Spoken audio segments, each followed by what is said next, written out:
You're gay, aren't you? The words left my mouth before I could stop them. I stood in the middle of our penthouse, my hands shaking, my heart racing so hard I thought it might break through my chest. Seok-Jin didn't even look up from his laptop. He sat at his desk by the floor-to-ceiling windows, the Seoul city lights glittering behind him like a million judging eyes.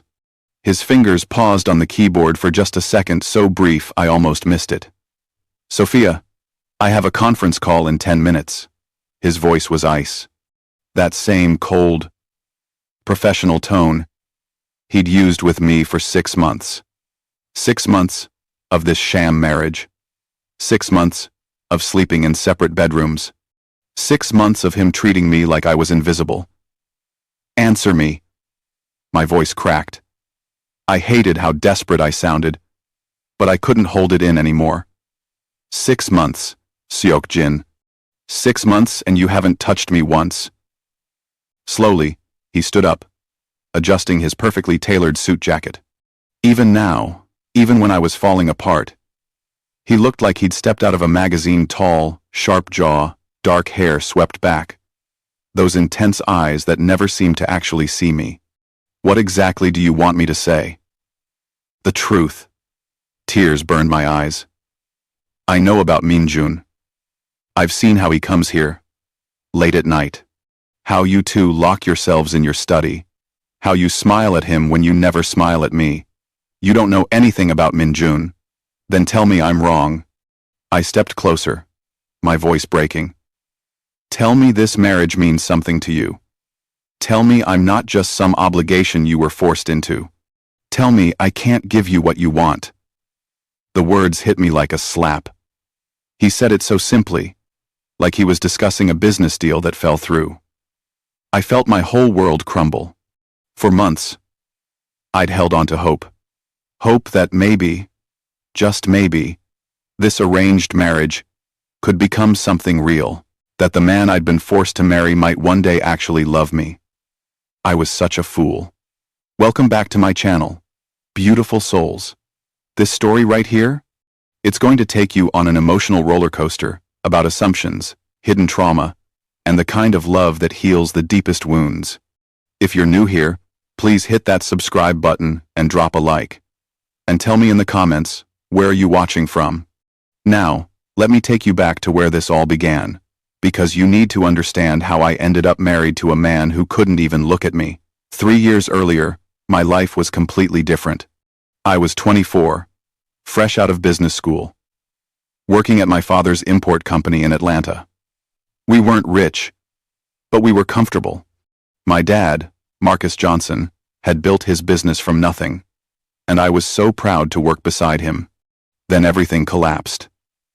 "Baby girl, I need to talk to you." I remember that day so clearly.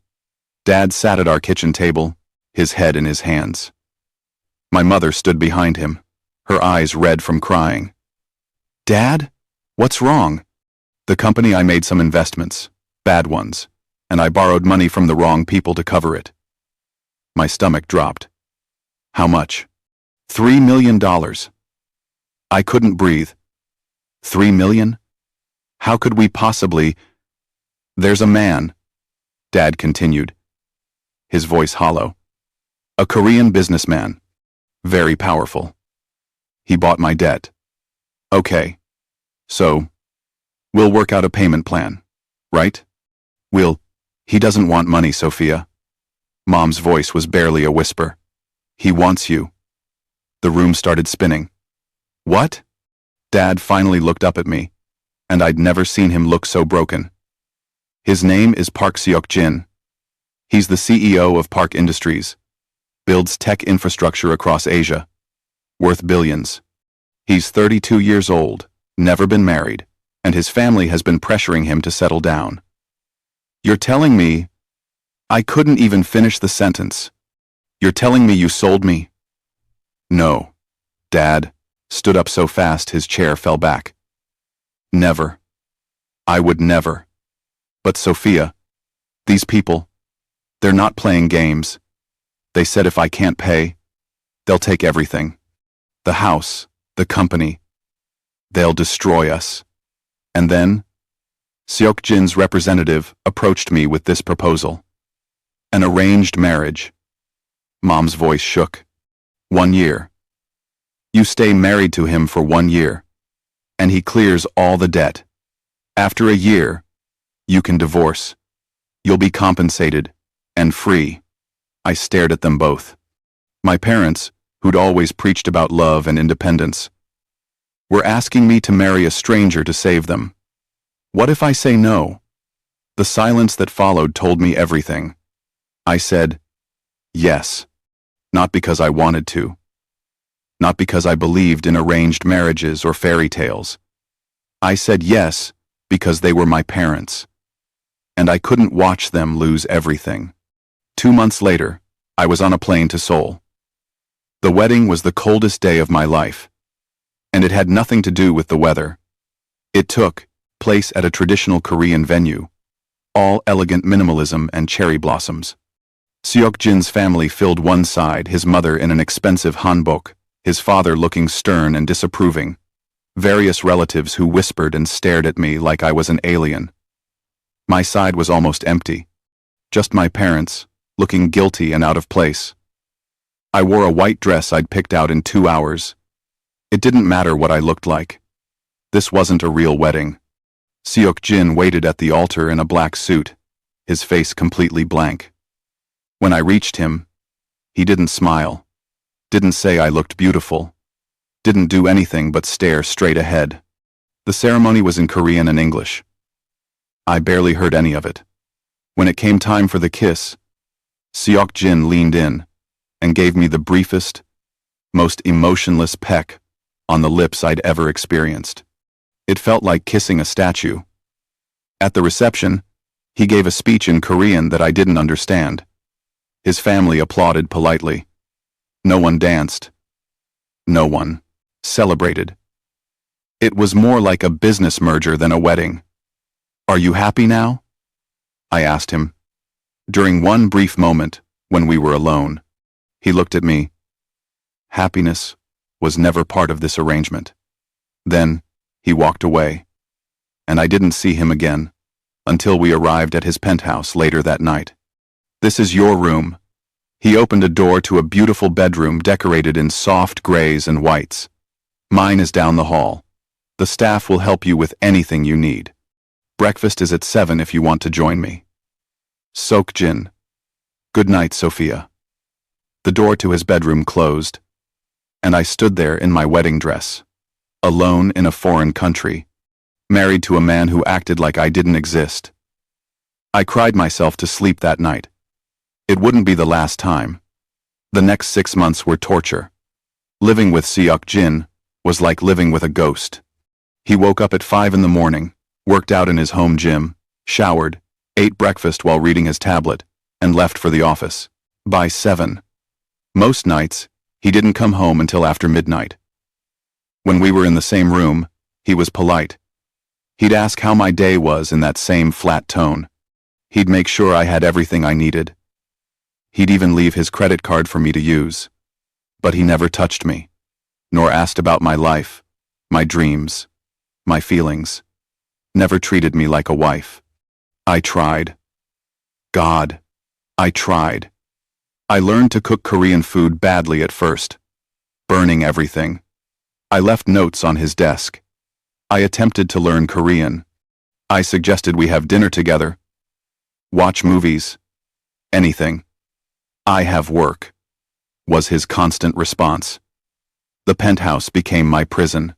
Sure, it was a gorgeous prison with designer furniture and a view that belonged in magazines, but it was still a prison.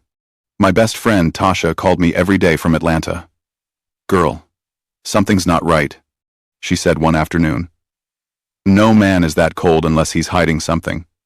What are you saying? I'm saying maybe he's not into women, Soph. Maybe. That's why his family pushed this marriage. To hide the truth. I laughed it off at first.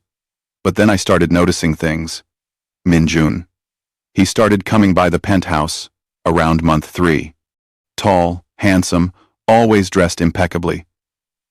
He'd arrive late at night, and he and Seok-Jin would disappear into the study for hours.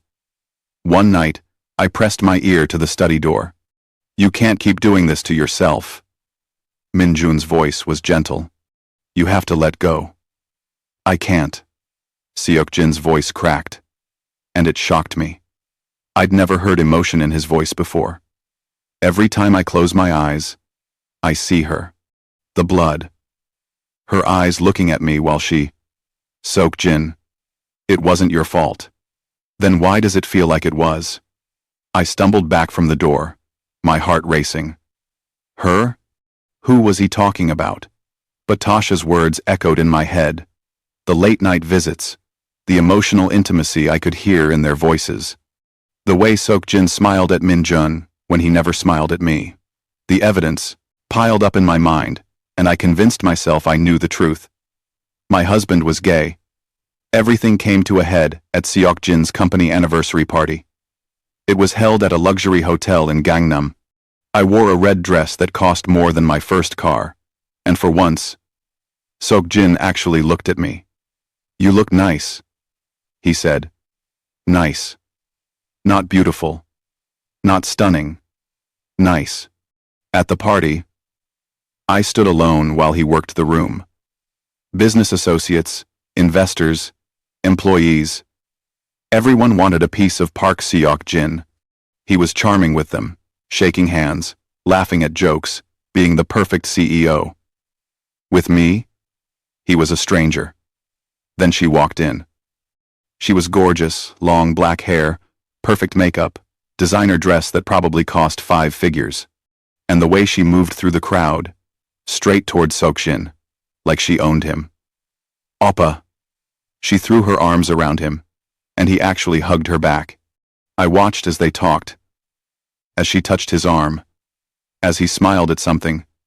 She said, my chest tightened. My hands clenched around my champagne glass. Who was she? I marched over, and the smile dropped from Seok-Jin's face when he saw me. Sophia, this is... I'm Ji-woo, she interrupted, looking me up and down. And you must be the wife I've heard so much about. The way she said, wife, made it sound like a joke. Funny, because I've heard nothing about you. Ji-woo raised an eyebrow. Really? Appa, you didn't tell her about me? Sophia, can we talk outside? No. I stepped closer to Ji-woo. I want to know who you are. Why you're touching my husband like you have the right to. Oh, sweetie. Ji-woo's smile was patronizing. I've known Seok-Jin my whole life. We're very close. Something inside me snapped. Then maybe you should be the one married to him, I said loudly. Too loudly. People were starting to stare. Since he clearly can't stand being married to me. Sophia. Seok-Jin grabbed my arm. I yanked away from him. Don't touch me. Don't you dare touch me now when you haven't touched me once in 6 months. The room had gone silent. Everyone was watching. Seok-Jin's face had turned to stone, but I didn't care anymore. I'm done, I said, my voice breaking. I'm done being your cover, your convenient lie, your... I couldn't finish. I just ran out of the ballroom, through the hotel lobby, into the Seoul night. I made it 2 blocks, before the tears blinded me. I collapsed on a bench, not caring that I was ruining my expensive dress, not caring that I looked pathetic. I'd never felt more alone in my life. Sophia. I looked up. Seok-Jin stood there, his jacket off, his tie loosened. For once, he looked less than perfect. Go away. No. He sat down beside me, and we sat in silence for a long moment. The city buzzed around us, cars, people. Life happening while mine fell apart. Ji-woo is my sister, he said finally. I froze. What? My younger sister. She lives in London. She was visiting for the party. He looked at me, and there was something raw in his eyes. You really think I was having an affair? I don't know what to think. I turned to face him. You won't talk to me. You won't touch me. You act like I'm a burden you can't wait to be rid of. What am I supposed to think? The truth. Then tell me the truth. Because right now, I think you're gay. Or you're in love with someone else. Or you hate me. Or all of the above. I'm not gay, he said quietly. Then what? What is it about me that's so repulsive you can't even... It's not you. His voice cracked. It's never been you, Sophia. It's me. I'm broken. I'm so completely broken that I can't let anyone close, because everyone I love dies. The pain in his voice stopped my breath. 7 years ago, he continued, his hands shaking, I was engaged. Her name was Hannah. She was perfect, kind, beautiful, everything I wanted. We were driving home from dinner one night. I was driving. There was a truck. It ran a red light and hit us on her side. Oh God. She died in my arms, he whispered. She looked at me and said she loved me, and then she was gone.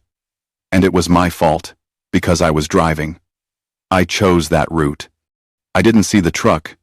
I couldn't save her.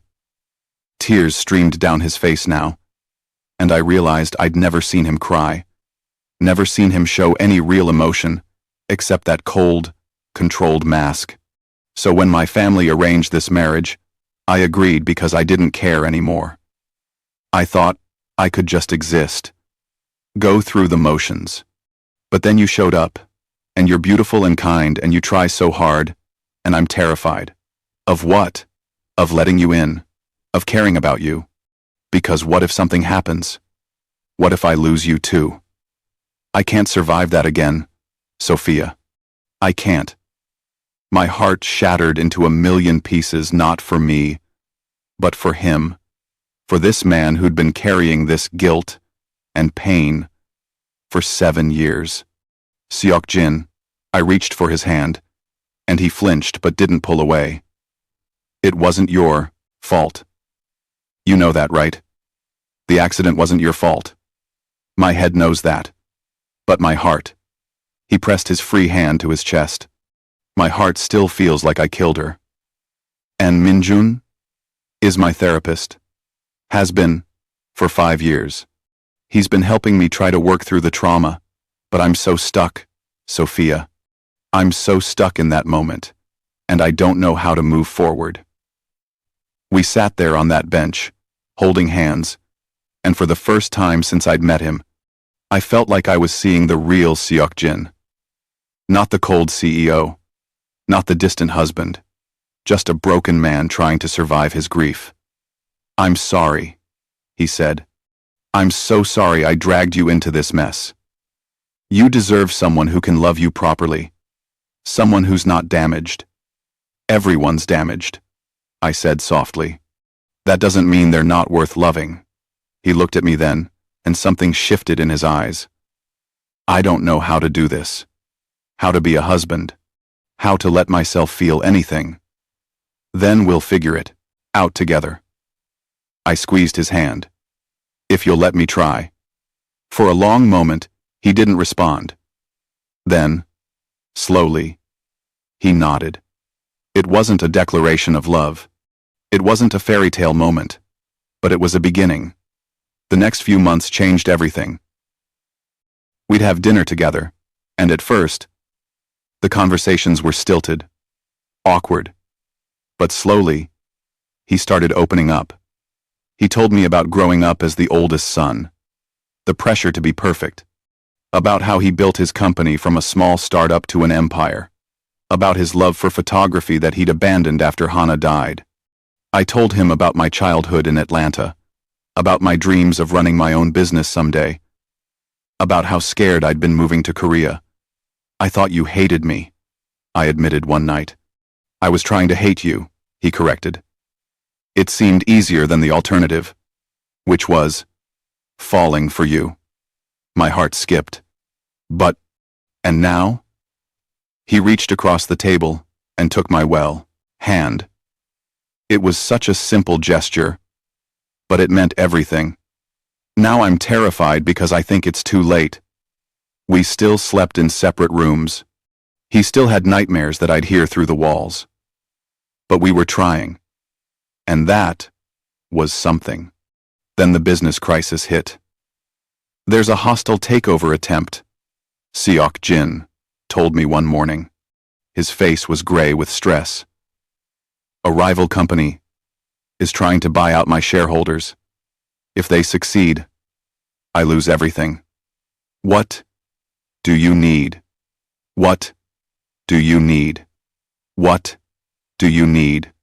A miracle. I rolled up my sleeves. Or a business degree. And someone who's got nothing to lose. Put me to work. For the next 3 weeks, we worked together. I analyzed contracts, helped strategize, made calls to investors using the knowledge I'd gained working with my dad. Seok-Jin was shocked by how much I knew, how capable I was. Why didn't you tell me you were this smart? You never asked. We'd work until 3 in the morning, fueled by coffee and determination. And somewhere in those long nights, something shifted between us. The touches lasted longer. The looks held more weight. The night we saved the company, Seok-Jin came home and grabbed me, lifting me off the ground. We did it! The shareholders voted to keep me on. We won! I laughed, and when he set me down, we were standing so close I could feel his breath on my face. I'm going to kiss you now. Is that okay? Instead of answering, I pulled him down to me. The kiss was nothing like our wedding peck. It was desperate, passionate, full of 6 months of longing and frustration, and something deeper. When we finally broke apart, we were both breathing hard. I'm in love with you, he said. I've been falling for months, and I'm sorry it took me so long to admit it. Seok-Jin, I know I don't deserve you. I know I'm still broken, and I might always have pieces missing. But I want to try. I want to be the husband you deserve, if you'll have me. I kissed him. Again, softer this time. I fell for you too. Even when you were being impossible. Even when I thought you hated me. I couldn't help it. That night, for the first time, we fell asleep together on the couch, wrapped in each other's arms. It wasn't about sex or obligation. It was about finally being honest. But we weren't out of the woods yet. The next morning, Min-jun came by for an emergency session. Seok-Jin, we need to talk, he said, his face serious. We all sat down in the living room, and Min-jun pulled out his phone. I've been doing some investigating because something didn't sit right with me. All those rumors about Seok-Jin, the ones that made Sophia think he was gay? My stomach dropped. Someone was deliberately feeding false information, making it look like Seok-Jin and I were involved, staging photographs, even hiring people to gossip around Sophia. Who would do that? I asked. Min-jun showed me his phone. On the screen was a series of messages. I won to, recognized the number immediately. Tasha. No, I whispered. She's been in contact with a journalist who specializes in exposing celebrity marriages. Min-jun continued. She was trying to destroy your marriage from the inside, make you think Seok-Jin was unfaithful so you'd leave him. But why? Tasha is my best friend. Check her social media, Min-jun said gently. I pulled out my phone with shaking hands. Tasha's Instagram was full of pictures from Korea. Pictures of her at Seok-Jin's company events from years ago. Pictures of her staring at him in crowds. And then, I found a blog post from 4 years ago. My future husband. Park, Seok-Jin. We met at a business conference in New York. One day, he'll realize we're meant to be together. I felt sick. She's been obsessed with him for years, Min-jun explained. When she found out about your arranged marriage, she saw it as temporary, something she could break apart. Then she could swoop in and be there for him. I trusted her. I said, tears falling. I told her everything. She used my insecurities against me. Seok-Jin pulled me close. She didn't break us. We're stronger than that. He was right. As much as Tasha's betrayal hurt, it had actually forced us to confront the truth. Without her manipulation pushing me to that breaking point, Seok-Jin might never have opened up. I blocked Tasha on everything. I didn't need that kind of toxicity in my life. A week later, Seok-Jin took me on a drive outside Seoul. Where are we going? There's something I need to do, and I need you with me. We drove for an hour until we reached a small memorial park. Seok-Jin parked and sat there for a moment, his hands gripping the steering wheel so tight his knuckles turned white. This is where Hana's buried, he said quietly. I reached over and took his hand. We walked together to a simple gravestone with fresh flowers already placed there. Seok-Jin knelt down, and I gave him space, standing a few feet back. Hey, Hana, he said softly. I'm sorry I haven't visited in so long. I've been scared. Scared to face you. Scared to let go. Tears ran down his face. I met someone. Her name is Sophia, and she's incredible. She's strong and smart, and she doesn't take any of my garbage. And I love her. I really love her. He paused, his voice breaking. I need your permission to move on. I need to forgive myself. Because I can't keep living in the past, and I know you wouldn't want me to.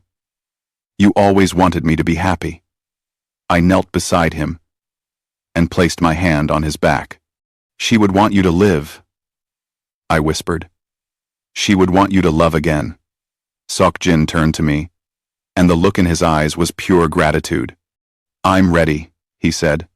I'm ready to let go. Not of the memories, but of the guilt. I'm ready to move forward. We placed flowers together, and as we walked back to the car, Seok-Jin stood a little taller. The weight he'd been carrying for 7 years had finally lifted. 3 months later, everything had changed. Are you sure about this? I asked, staring at the pregnancy test in my shaking hands. Seok-Jin came up behind me and wrapped his arms around my waist. Are you? I'm terrified. Me too. He kissed my neck. But the good kind of terrified. The kind that means something amazing is happening. We were having a baby. Our baby. The product of real love, not an arrangement. Seok-Jin insisted we renew our vows properly. The first wedding was a lie, he said. This time, I want the truth. I want to marry you because I choose you. Because I love you.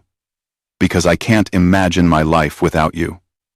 The second wedding was everything the first one wasn't. It was small, just close family and friends. My parents cried through the whole ceremony. Seok-Jin's mother, who'd warmed up to me considerably, kept taking pictures. Ji-woo was my maid of honor. I'm so glad he found you, she whispered before the ceremony. He's himself again. You gave him back his smile. When it came time for the vows, Seok-Jin took my hands. Sophia, when you walked into my life, I was a man who'd forgotten how to feel. You were patient with me when I didn't deserve patience. You fought for us when I was ready to give up.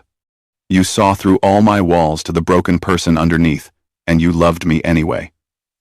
His voice got thick with emotion. I promise to spend the rest of my life proving that I'm worthy of that love.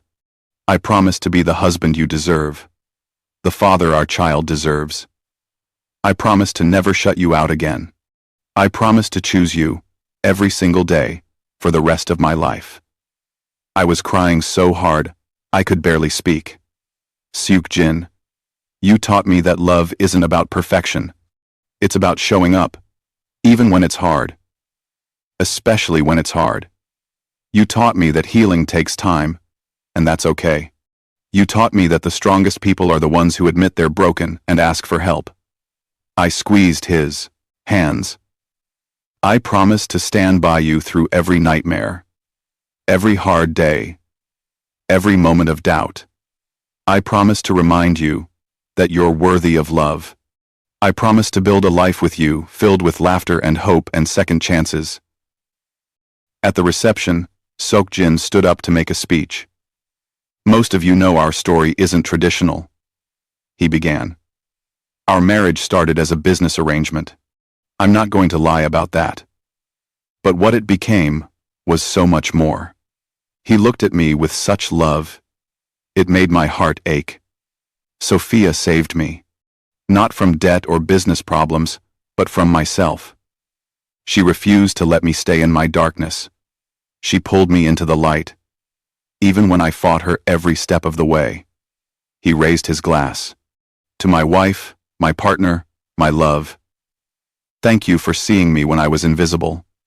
Thank you for believing in us when I didn't. Thank you for being patient with my broken pieces. You are the best thing that ever happened to me, and I will spend every day proving that I'm worthy of you. Everyone drank, and I couldn't stop crying happy tears. 6 months later, I held our daughter in my arms.